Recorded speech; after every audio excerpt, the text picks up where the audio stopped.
Hi, my name is Anna Sheether, and this is Steve Handen. So, Steve, why don't you start out today by telling us a bit about yourself, how you got started, and what the purpose of your work is, and...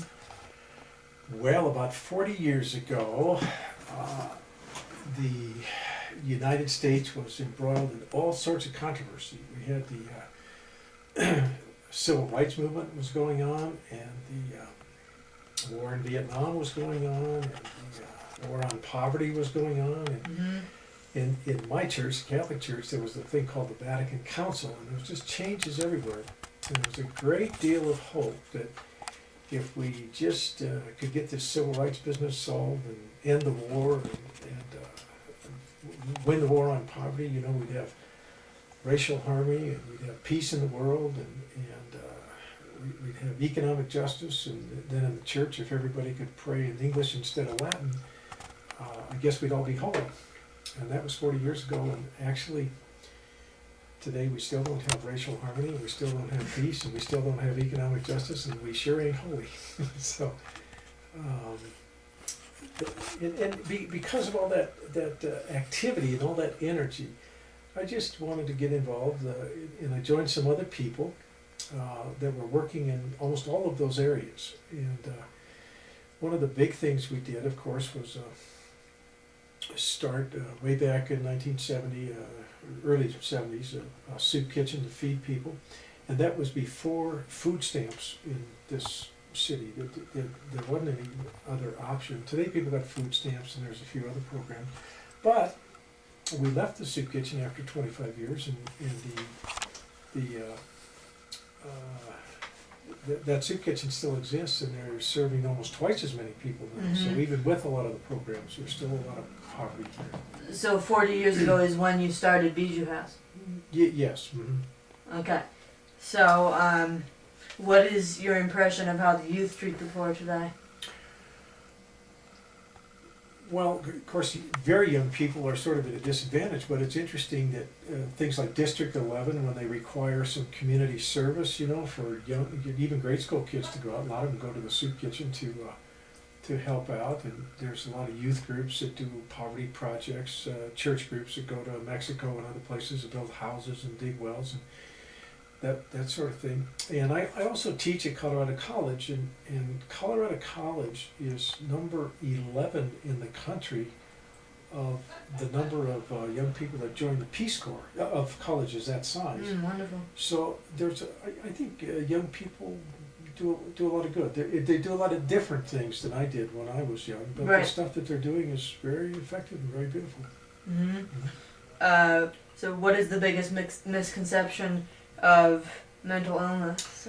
Well, good question. We of course, in the soup kitchen, we have a lot of people with mental illness, and people on the street have mental illness. And, you know, there's a lot of judgment about that. Some people think, well, they're mentally ill because they want to be. Other people think they're mentally ill because they don't take their medicine, or that they're incurable, that they'll never be better and stuff like that, so there's not a lot of treatment for them. But the people with mental illness that get treatment and get medicine and get therapy and that sort of stuff actually do very well. But there's a lot of stigma against people with mental illness. There's a lot of prejudice against them. So people literally, one of their theories is that they're mentally ill because they want to be? Oh, some, sure, yeah. They don't, they just think, well, that guy's kind of crazy. He's on the street just doing that. Why doesn't he go take a bath and to get a job and behave himself? That's incredible. That's part of it, you know.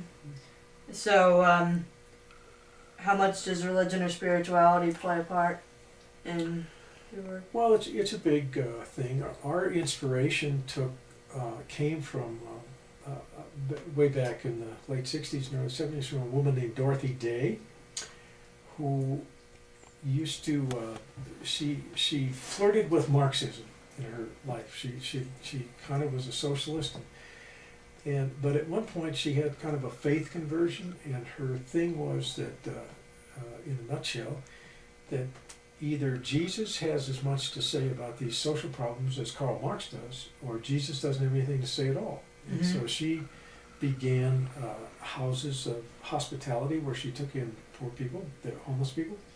Soup kitchen. She started a farm where people could grow stuff and live at peace. And she started a newspaper to kind of bring some of those issues to the mind of the public.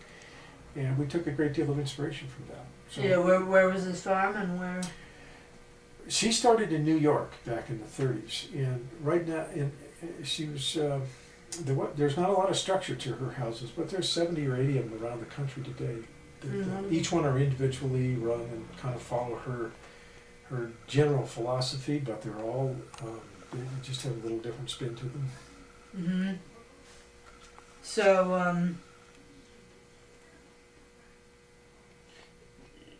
so I guess what are other communities attempting to do with the homeless? That kind of answers it.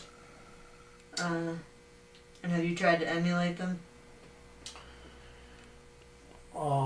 We have not tried to emulate some of the government programs, but these other Dorothy Day houses that are across the country, yeah, we share the same spirit in that. But here in town, we kind of have our own approach to some of these issues and problems that's different from some of the federal programs or even state and city programs. We're not quite as bureaucratic. Yeah. And because of that, we can be much more personal with people, kind of meet individuals where they're at. So what are some programs that you've been impressed with throughout the country? I mean, that are maybe not as federalized. Oh, that's a big question. You know, there's a guy in Chicago a few years ago that, for example, said we should stop looking at people's deficiencies and start looking at people's strengths. Right.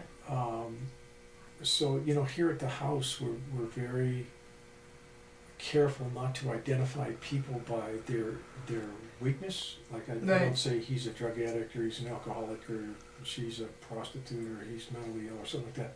We just try to talk about, you know, there's Bill and Tom and George and Susan and Mary and that sort of thing. Those people who accidentally happen to have some of those problems and have those issues. But the focus is, we hope, is more on their strengths and their humanity and stuff like that, rather than focusing in on their weaknesses and their deficiencies.